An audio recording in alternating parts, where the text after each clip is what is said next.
Thith mbas zgjedhjeve ka nisur shpyllëzimi i një cope të parkut Liçeni. Në këtë sipërfaqe që shihni ju, Bashkia e Tiranës po ndërton, skenën e një koncerti të këngëtarit të oborrit, Noizit, pra këngëtarit të oborrit të Sultan Edi Ramës, duke shkullur pemë, duke zhdukur gjelbrimin. Ç'është më e keqja, unë dyshoj që ky do të jetë hapi i parë që këtu, pasi është zhdukur gjelbrimi edhe pemët, nesër të ngrihet një kull oligarkësh, gjithmonë në emër të progresit.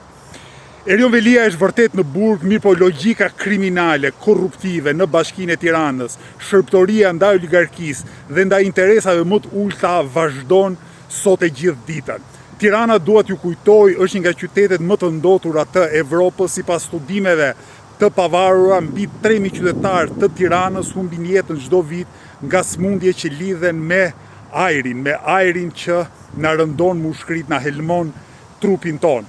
Është vërtet shqetësuese që në këto kushte të gjysmë errësirës apo treqereke errësirës mediatike, të mungesës vëmendjes opinionit publik, Bashkia e Tiranës dhe patjetër në mbështetjen e qeverisë funde kryet korruptuar të Edi Ramës po rrafshojnë një pjesë të parkut të Liçenit. Ne qytetarët e Tiranës duhet ngrejmë zërin dhe duhet themi vërtet me plot gojë ndal kësaj masakre mjedisore, ndal kësaj masakre shëndetësore, ndal kësaj masakre urbanistike.